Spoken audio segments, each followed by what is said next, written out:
Marcos 9, nós vamos ler a partir do versículo 14.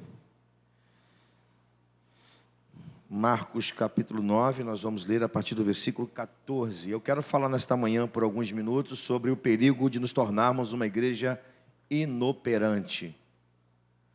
O perigo de nos tornarmos uma igreja inoperante. Marcos 9, a partir do versículo 14. Não irei demorar, ainda vou tomar banho de piscina e almoçar com as crianças. Já está no carro lá o short e toma banho de piscina. Já vou encontrar a piscina daquele jeito, né? Mas fazer o quê? Tem que estar. Você não quer não, pastor, tomar banho de piscina comigo, com as crianças, não? Você vai também? Então tá bom. Tomar banho de piscina com as crianças, joga bola com as crianças na piscina e almoçar com as crianças. Então não vou demorar. Mas eu quero ministrar essa palavra do seu coração. Eu estava pensando em ministrar uma outra palavra. Na verdade, a palavra que eu estaria ministrando pela manhã ficou para a noite. Hoje à noite eu vou falar sobre o chamado de Eliseu. Mas eu quero ministrar essa palavra nesta manhã ao nosso coração. Vamos ler o texto? Marcos 9, a partir do versículo 14. E quando se aproximou dos discípulos, viu ao redor deles grande multidão de alguns escribas que disputavam com eles. E logo toda a multidão, vendo, ficou espantada e correndo para ele, o saudaram.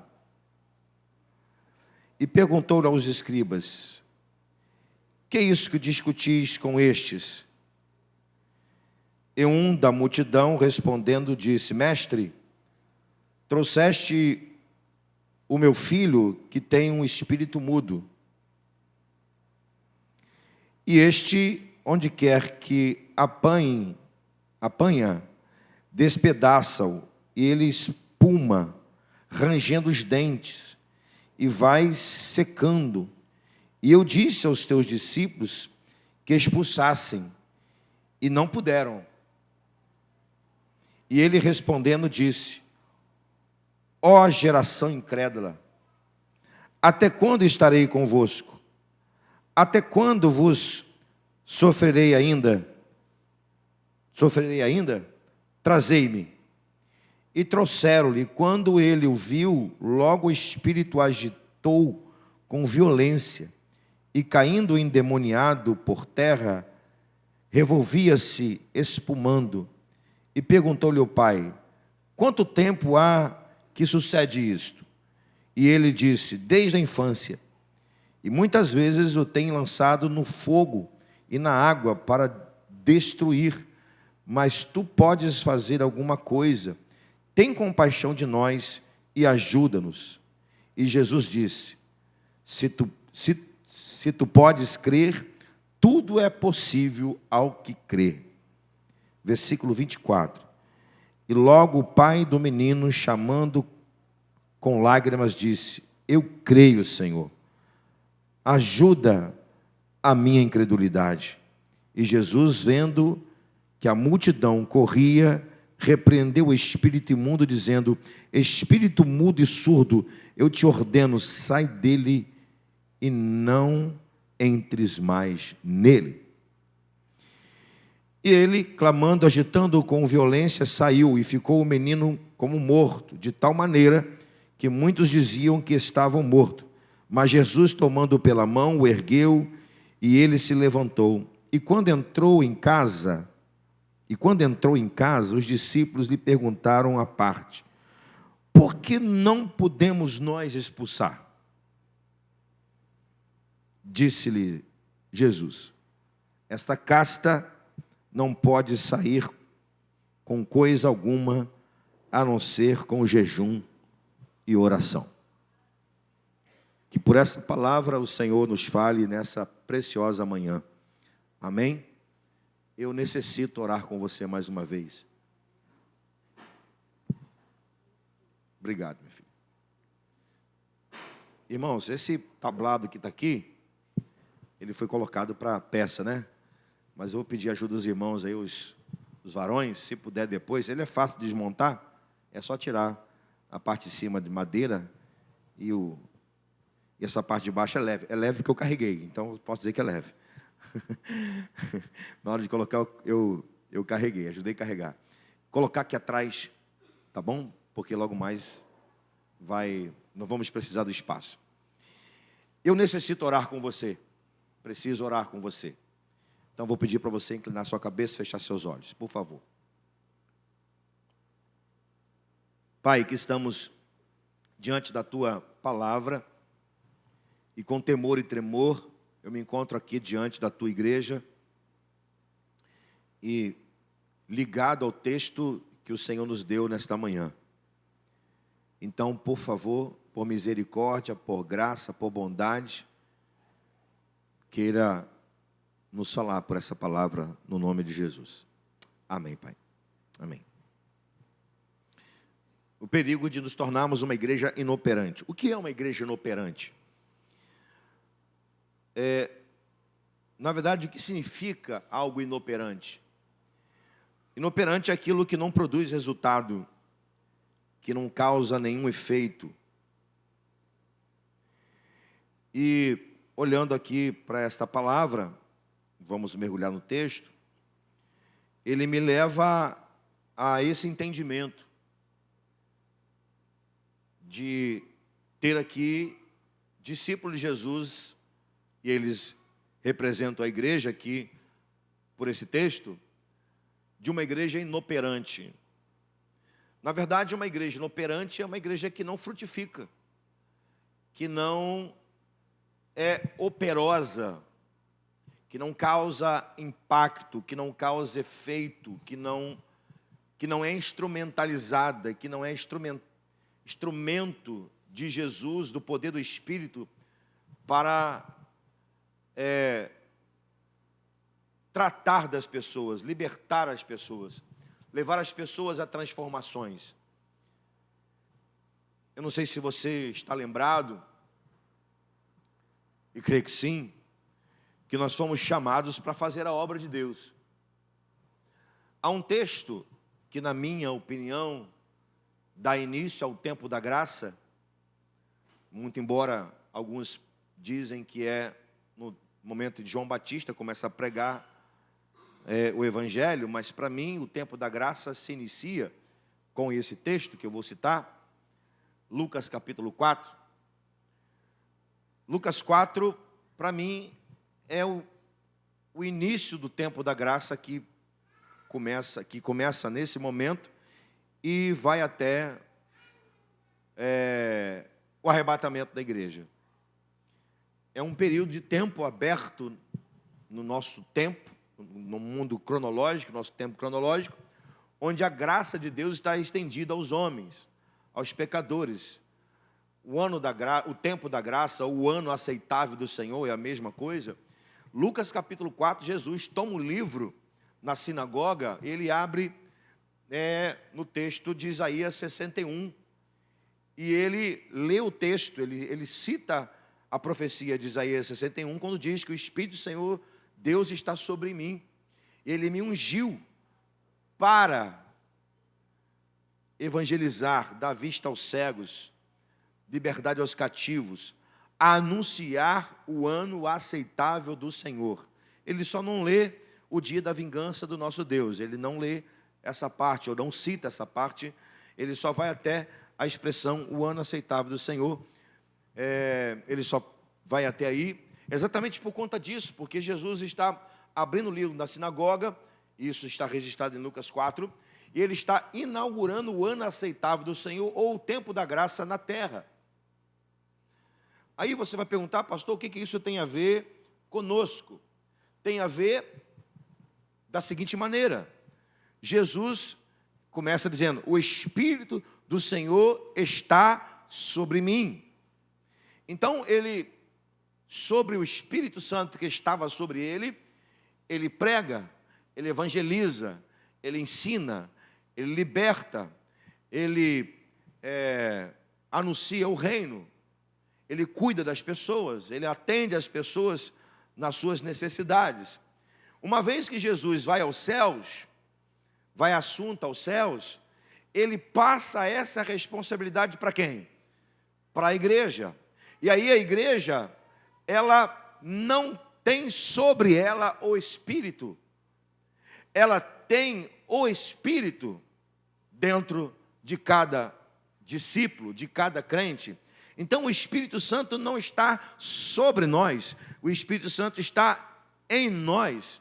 Nesse sentido, meus irmãos, nós passamos a ter a responsabilidade que Jesus tinha enquanto estava aqui. Deixa eu ser mais claro, o ano aceitável do Senhor, ele é um ano em que é a igreja que faz a obra de Jesus, não mais Jesus. Por quê? Porque Jesus está nos céus, e como disse um domingos atrás, o noivo está trabalhando no céu, enquanto a noiva está trabalhando na terra. O noivo está trabalhando no céu, preparando a casa, João 14, e a igreja, a noiva, está preparando, ou melhor, trabalhando na terra, fazendo a obra do noivo.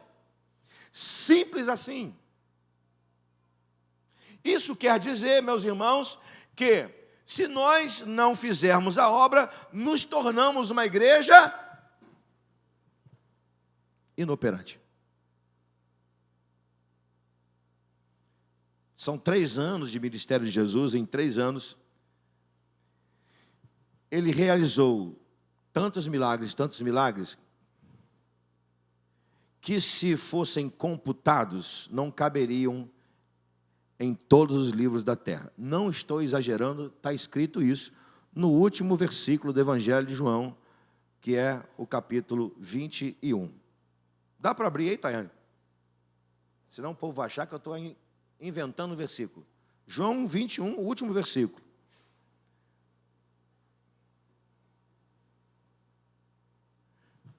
O último versículo do Evangelho de João. Isso. Há, porém, ainda muitas outras coisas que Jesus fez. Quem faz hoje? Não, irmão, acorda aí, por favor. Você tomou café, eu tenho certeza. Quem faz hoje? A igreja. E se cada uma das quais fosse escrita, cuido que nem ainda o mundo todo poderia conter os livros que se escrevessem. Amém. Pastor, você quer chegar onde? Vamos lá. Se fossem computados tudo que Jesus fez, não caberia em todos os livros da terra. Mas eles foram computados. Os evangelhos, que nós temos aqui, os 3 sinóticos, mais João, nós temos registrados 27 milagres. 27. São divididos em 4 partes. Cura física, endemoniado, um desses é esse aqui que nós lemos, ressurreição e sobre a força da natureza. 27. Pastor, só quer chegar onde? Eu estou dizendo para você que Jesus, no poder do Espírito que estava sobre ele, ele foi operoso, ele foi poderoso. Eu estou dizendo para você que a igreja, no poder do Espírito que está nela, ela precisa ser uma igreja operante.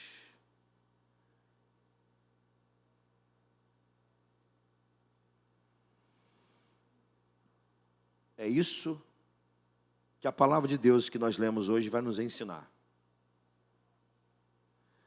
O texto que nós acabamos de ler, eu não quis ler os outros versículos para a gente ganhar tempo, mas não temos como separar o versículo 14 dos versículos anteriores, que começa lá no versículo 2. Jesus acabara de descer do monte da transfiguração com 3 discípulos. Não tem como separar. É uma sequência de fatos. Então ele está descendo do monte da transfiguração, e ao descer do monte da transfiguração, ele se depara com aquilo que nós acabamos de ler. Ele se depara com um pai desesperado. com um pai que precisa que o seu filho seja atendido. Imagine você, uma igreja que as pessoas batem a porta dela e pedem socorro e a igreja não pode fazer nada. Eu não estou falando apenas da questão social. Estou falando de questões relacionadas a o que está escrito aqui. Um pai desesperado, uma mãe desesperada, um filho desesperado. Estou falando de gente que precisa que alguém faça algo, porque essa pessoa não tem capacidade de fazer. Estou falando de uma realidade que acontece todos os dias. De gente que não está batendo na porta da nossa casa, mas está dentro da sala de aula onde nós estudamos, no nosso local de trabalho, e às vezes dentro da nossa própria casa. De gente que está pedindo socorro, e pede socorro a quem ela acha que pode fazer. E quem é que pode fazer alguma coisa? Quem se diz cheio do Espírito. Quem se diz cheio da capacidade de Deus para fazer. É esse pai. Ele está desesperado porque seu filho tem um demônio. E eu não vou entrar aqui na questão desse demônio, porque vai tomar tempo, mas é um demônio de infância. Um demônio que ainda existe, ou persiste até hoje, que leva as crianças a serem enganadas. Não vamos entrar nesse mérito. O fato é que esse pai está desesperado. Ele precisa que alguém faça alguma coisa.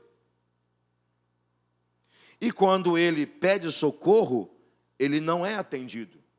Então veja bem, Jesus está descendo do monte com 3 dos seus discípulos e ele se depara com algo que precisa urgentemente ser feito. Então, baseado nesse texto aqui, eu quero dizer a você como não nos tornarmos uma igreja inoperante. Como não nos tornarmos uma igreja inoperante. Em primeiro lugar, para a gente não ser uma igreja inoperante, nós temos que ter a disciplina da busca e da valorização da glória e da graça de Deus. Eu vou repetir. Se eu e você desejamos não ser uma igreja inoperante, nós precisamos ter a disciplina da busca e da valorização da glória e da graça de Deus. Novamente, ao versículo 14, assim diz: e quando se aproximou dos discípulos, eu vou ler somente até essa vírgula, e quando se aproximou dos discípulos, a gente precisa entender aqui quais são os discípulos que o texto está citando. Os discípulos que o texto está citando aqui no versículo 14, são os 9 que ficaram. Porque ele está descendo do monte com 3. Quais são os 3? Pedro, Tiago e João. O texto nos leva a entender claramente que Jesus estava descendo do monte. E lá no monte ele tem a experiência de ver quem? Com 3 discípulos. Moisés e Elias.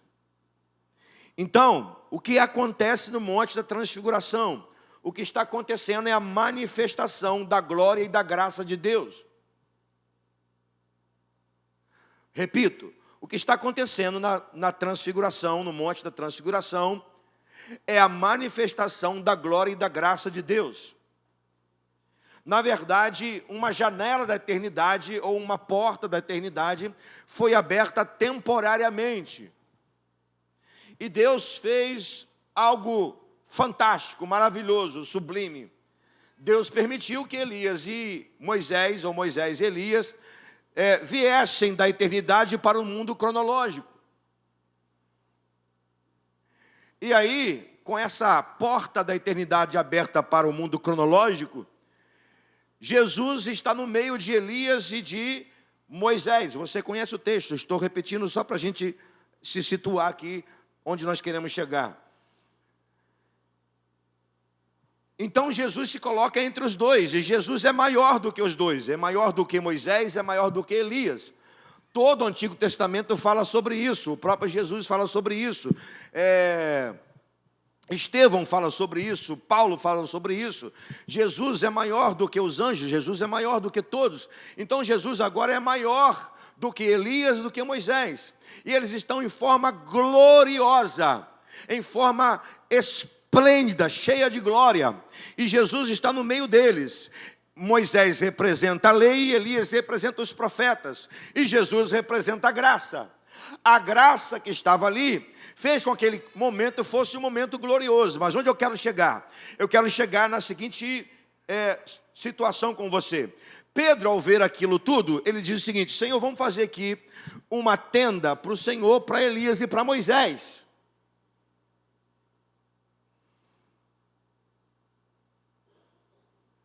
Ou seja, o que Pedro queria fazer era uma estrutura, uma taberna, para que eles pudessem ficar apenas naquele momento de desfrute, de deleite.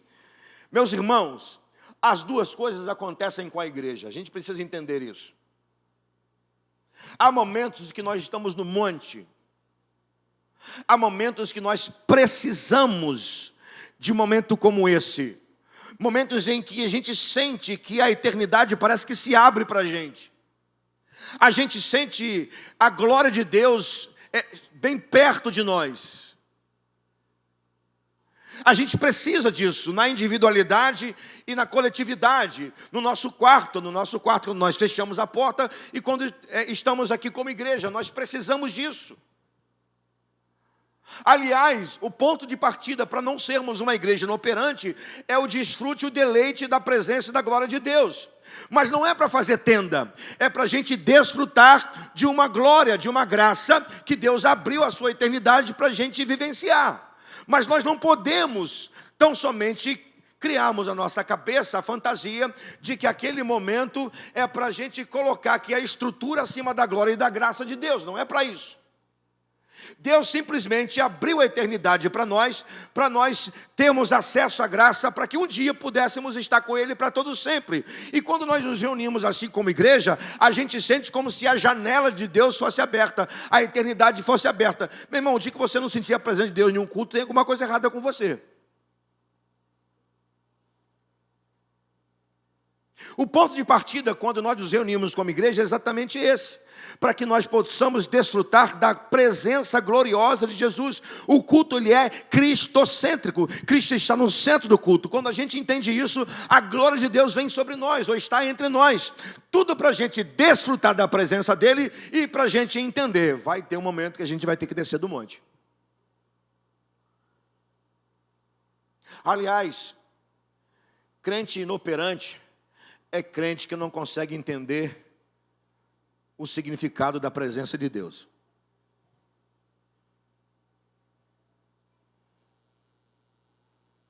Uma igreja que se torna inoperante é quando ela não valoriza a presença de Deus, quando não valoriza a graça de Deus.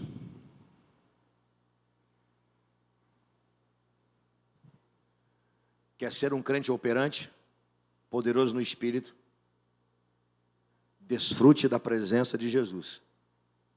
Quer seja no seu secreto, quer seja no culto, na casa de Deus, onde nós nos reunimos sempre como igreja. Amém? Se encha da presença de Deus nesse lugar. Nós que servimos a igreja, precisamos ter lenha. Não pode faltar lenha em quem serve. Dos músicos, quem canta, quem toca, quem intercede, não pode faltar lenha. Por quê? Porque o fogo precisa arder continuamente sobre o altar, não pode apagar. Para quê? Para que a glória de Deus não falte num culto.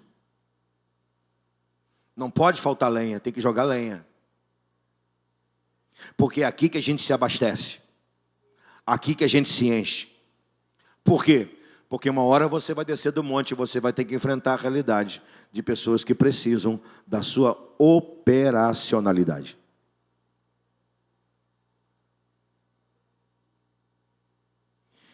Segundo lugar, como não se tornar uma igreja inoperante? Não perca tempo com coisas vãs.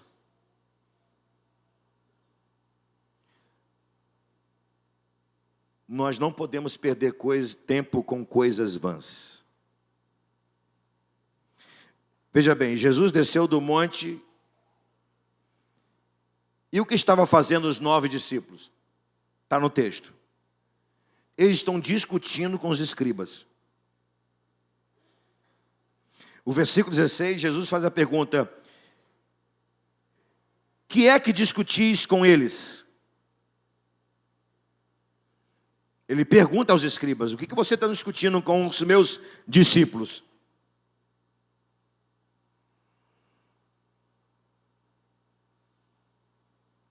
Está tendo aqui uma discussão vã.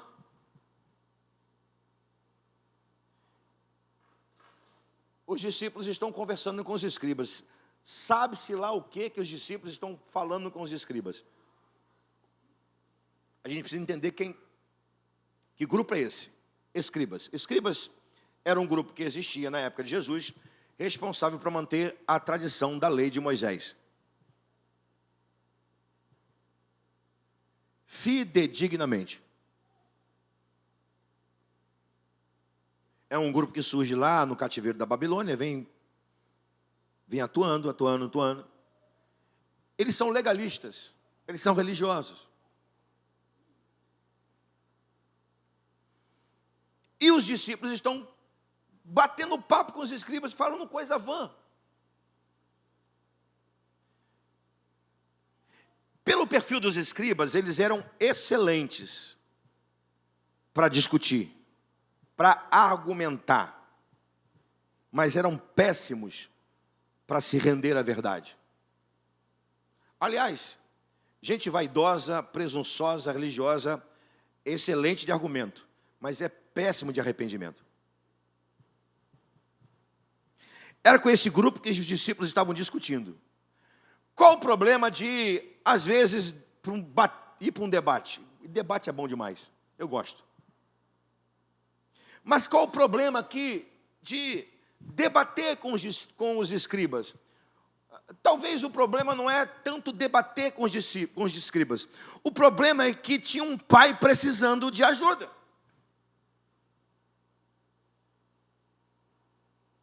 Esse é o problema.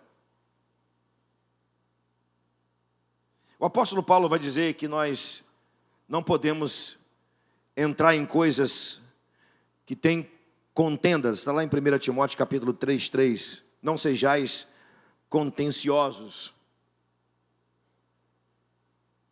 E ele fala em 1 Timóteo 1:6, ele fala acerca das coisas vãs, entrar em detalhes de coisas vãs.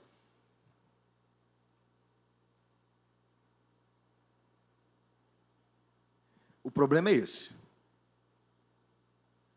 O problema é que aqui tinha um pai precisando de ajuda.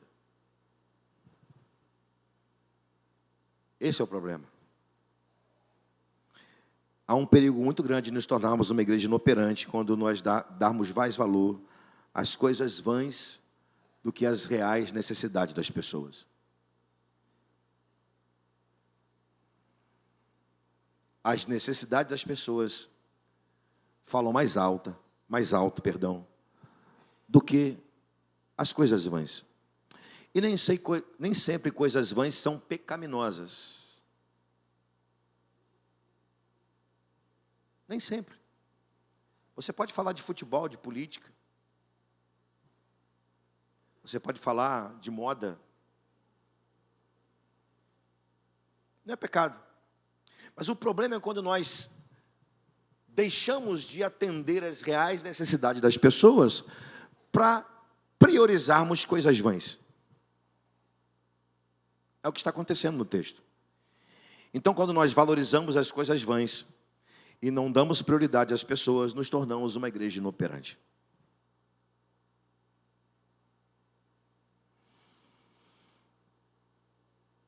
Uma igreja se torna inoperante quando ela entra em questões que não edificam.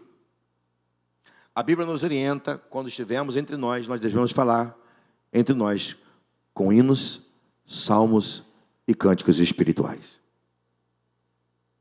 Ou seja, a Bíblia nos orienta, quando estivermos entre nós, a nossa estada entre nós tem que ser como se tivesse em um culto. E quando as pessoas precisarem de nós, estaremos prontos para sermos instrumentos de Deus na vida das pessoas. Porque quando a nossa vida é um culto, nós entendemos o significado de sermos instrumento na mão de Deus. O problema dos 9 discípulos é que eles não foram para o monte, eles não tiveram no culto do monte, eles não estavam em espírito de culto, e quando o Pai precisou deles, eles não estavam prontos, porque a vida não era de culto. Em terceiro lugar, como não nos tornarmos uma igreja inoperante? Para não nos tornarmos uma igreja inoperante, nós não podemos perder de vista a fé. O texto não diz que eles não tentaram dizer que eles não conseguiram. O texto diz, e o Pai é quem fala, que eles foram inoperantes mesmos. Eles até tentaram, mas não conseguiram.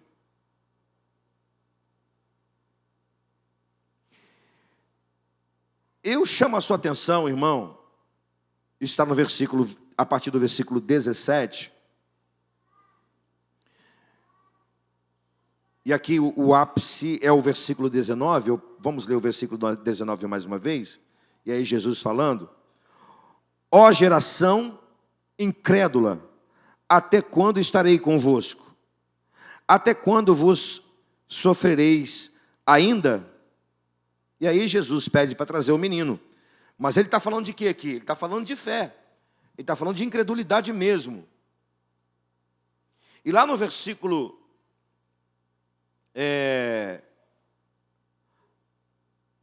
lá no versículo 23, ele vai dizer: tudo é possível àquele que crê. Agora, detalhe, a fé que Jesus está falando aqui, ela tem que ser aplicada ao que o texto diz. Porque senão a gente pega assim, printa, tudo é possível que crê, e a gente joga em tudo aquilo que a gente quer, aquilo que a gente deseja. Deu para entender? Então, a gente não pode pegar o que Jesus está falando aqui, tudo é possível que crê, ou seja, de uma fé, tirar de lá e colocar onde nós desejamos. Não, o texto está falando de uma fé aplicada às necessidades das pessoas. A fé que Jesus está falando aqui é a fé aplicada ao resultado de um pai que precisava que o seu filho fosse liberto. Então, quando Jesus fala no versículo 23, tudo é possível àquele que crê, ele está falando o seguinte: quando você acredita que uma pessoa pode ser liberta, será feita. Quando você acredita que uma pessoa pode ser transformada, será feito. Quando você acredita que uma pessoa pode ser levada a uma cura, será feito. É dessa fé que Jesus está falando. É claro, meu irmão, que você pode aplicar a sua fé dentro da sua realidade de vida. Mas a fé que Jesus está falando aqui, que nós não podemos perder de vista em hipótese nenhuma, é a fé na crença de que de fato nada é impossível quando nós entendemos que somos igreja. E igreja atende as pessoas nas suas reais necessidades. É dessa fé que Jesus está falando.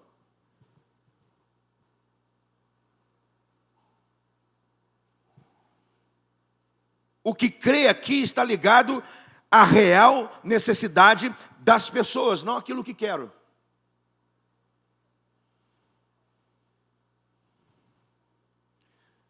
Porque assim, para mim está muito claro na leitura sobre a vida de Jesus, que a prioridade de Jesus é sempre o ensino de Jesus é sempre o outro antes de mim. Está bem claro para mim, essa leitura que eu faço. Os evangelhos me ensinam que a prioridade é o outro em detrimento daquilo que quero. Que eu estou aqui para servir. Neste caso, meu irmão, a minha fé precisa estar à disposição para servir você. E vice-versa.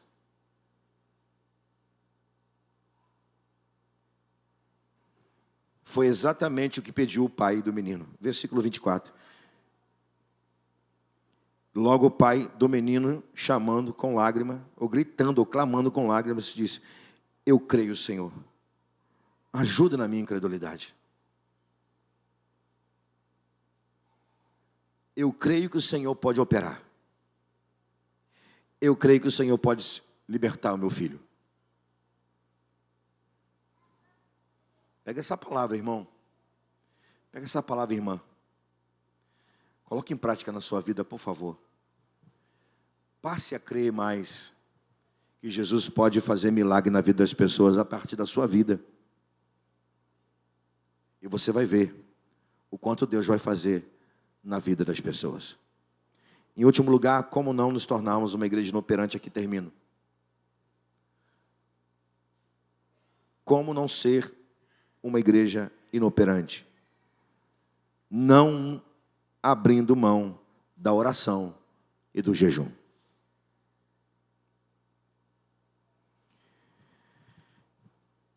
Eu não sei a que nível de frustração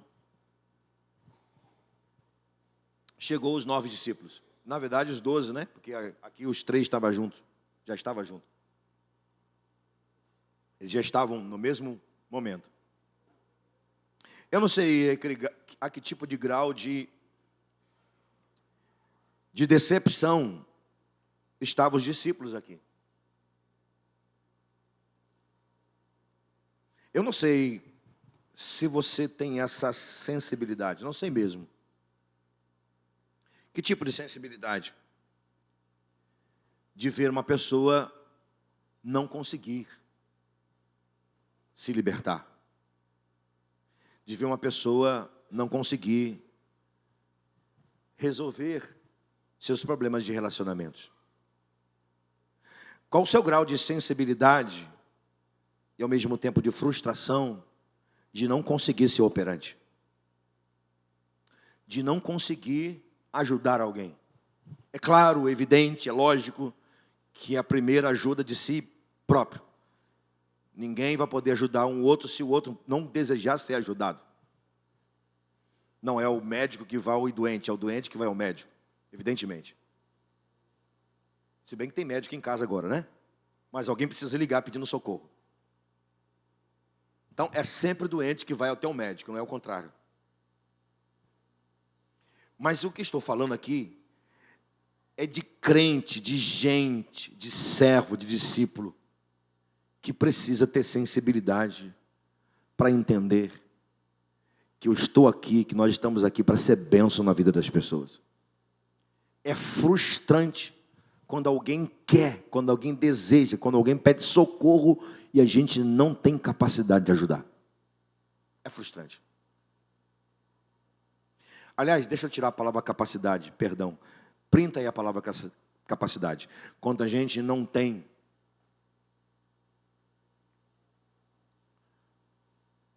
o coração para ajudar. A sensibilidade para ajudar. Porque capacidade o Senhor dá quando a gente pede e quando a gente crê.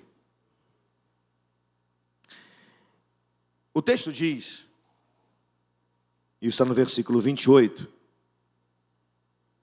que quando eles entraram em casa, os discípulos perguntaram a Jesus à parte. Eu gosto demais dessa palavra aqui, à parte.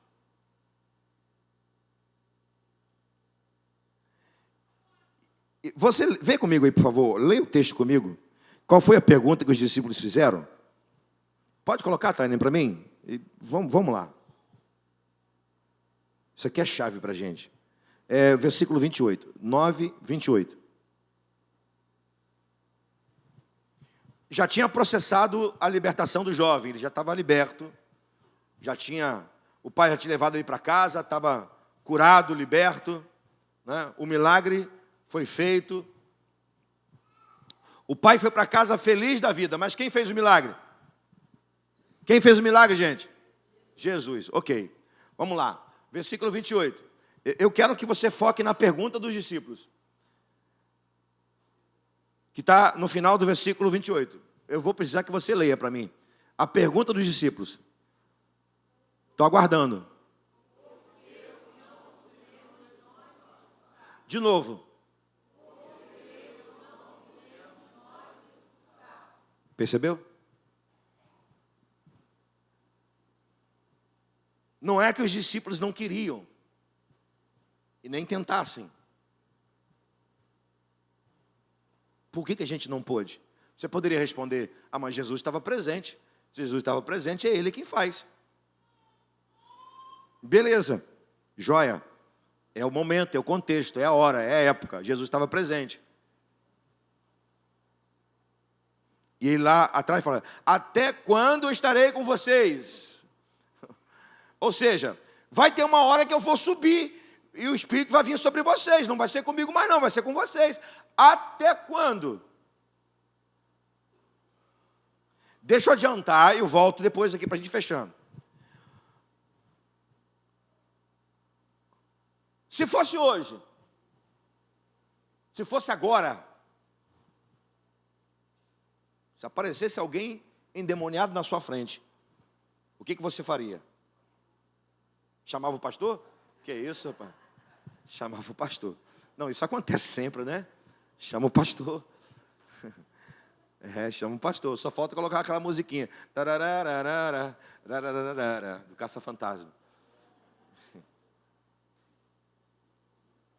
E se o pastor falar assim? E se o pastor fizer a pergunta: por que você não expulsou?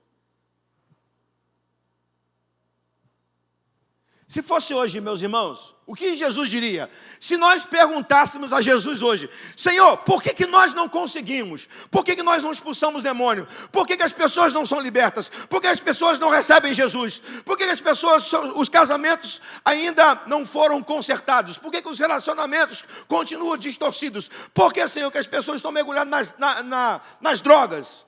Por que a alma está tão ferida? Por que está tanta mágoa, tanto ressentimento? Por que a gente não consegue resolver? A resposta de Jesus aos discípulos serve para a gente. Como é que Jesus responde? Versículo 29. Coloca para mim, faça favor, Taiane. Vamos ler juntos, versículo 29. E disse-lhes: esta casta, não pode sair com outra coisa alguma, a não ser com oração e jejum.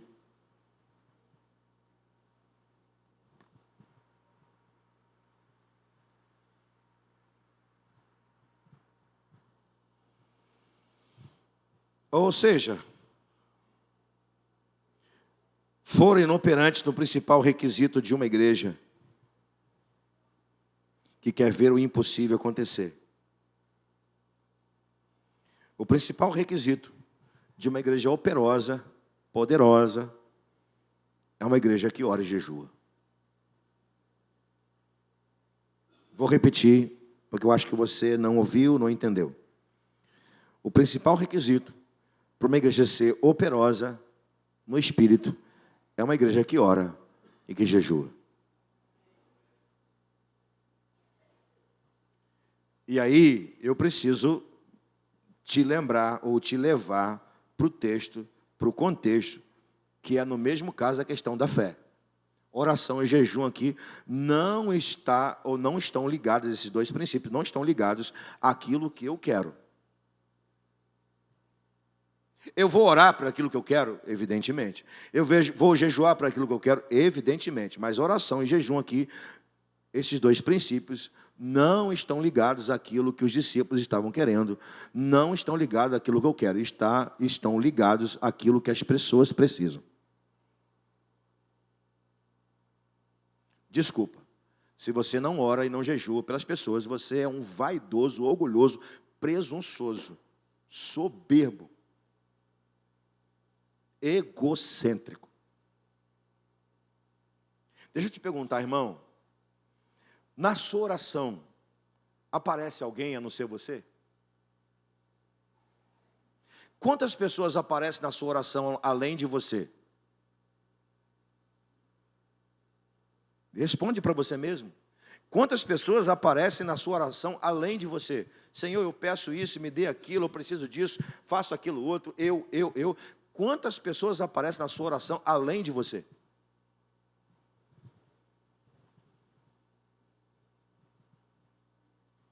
Quando você jejua, se é que você jejua pelo quê ou por quem?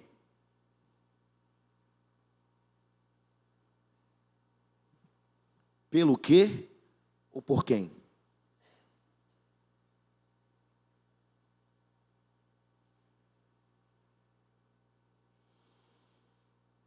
O que Jesus está nos ensinando aqui é: o diabo perde forças, o império das trevas perde força, são descascados. Essa é a ideia. São desmascarados. Eles caem quando somos uma igreja poderosa na oração e no jejum.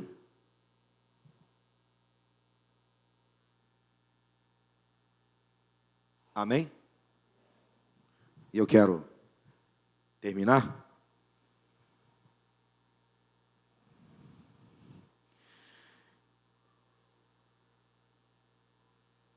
desejando a você algo que poucos pedem a Deus, mas eu espero que você possa pedir nessa manhã. Eu desejo a você, meu irmão, minha irmã, igreja, que está aqui nessa manhã, eu desejo que o Espírito Santo possa encher você, a ponto de você fluir. Por quê? Porque a gente não pede o Espírito Santo somente para a gente. A gente pede o Espírito Santo para fluir. E fluir não é para nós, fluir é para fora, fluir é para o outro. E quem disse isso não sou eu. Quem diz isso é Jesus. João capítulo 7. Quem crê em mim, como diz as Escrituras, do seu interior fluirão rios de água viva. Preguei aqui na nossa conferência Vivos, Ezequiel 37, e falei do rio que nasceu, que na visão do profeta, que nascia dentro do templo, mas ele avançou até o Mar Morto. Ou seja, ele nasceu, ele fluiu, mas ele não fluiu para ficar no templo. Ele fluiu para alcançar o Mar Morto. E disse aqui que assim é a vida do crente. O Espírito Santo flui no templo e atinge o Mar Morto. O que é o Mar Morto? Mar Morto são pessoas que estão mortas espirituais. O Espírito Santo veio para nós, para selar a salvação, amém, para nos fazer viver o fruto do Espírito, amém, para nos encher,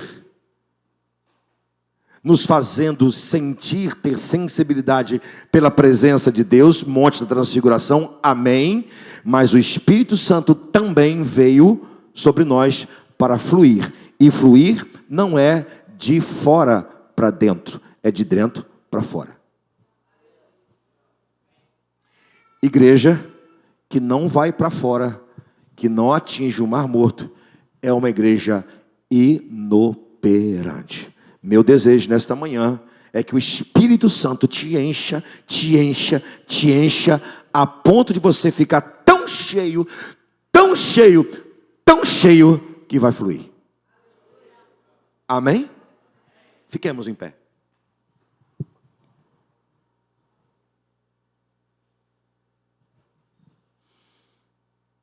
Dê a mão quem está ao seu lado, por favor.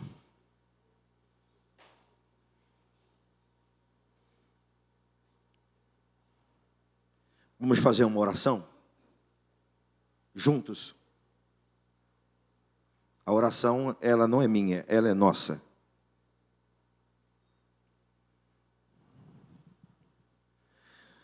Segura na mão do seu irmão, por favor. Vamos orar juntos. Diga comigo: Pai nosso que estás nos céus, santificado é o teu nome. Venha o teu reino. Faça a tua vontade entre nós no céu, na terra, como é no céu. Pai nosso, na tua casa nós encontramos. Somos a igreja de Jesus. Mas pedimos nesta hora, nos livre de uma vida inoperante. Nos livre de uma vida paralisada, infrutífera. Senhor nosso Deus, nos ajuda na nossa fé. Nos ajuda na nossa fé. E nos torna, por favor, uma igreja forte, operosa no Espírito, cheia de autoridade e poder. Nos torna, por favor, uma igreja cheia da autoridade do nome de Jesus. E nos ajuda a ganhar pessoas, a cuidar de pessoas. Nos ajuda, Senhor, a abençoar pessoas. Nos ajuda a sermos bênçãos na nossa casa, fora da nossa casa. Nos torna nesta manhã uma igreja operosa no Espírito, para a glória de Jesus, para a glória do Senhor. Amém e amém. Glória a Deus. Libera a mão do seu irmão, aplauda Jesus. E vamos louvar a Ele para a gente terminar.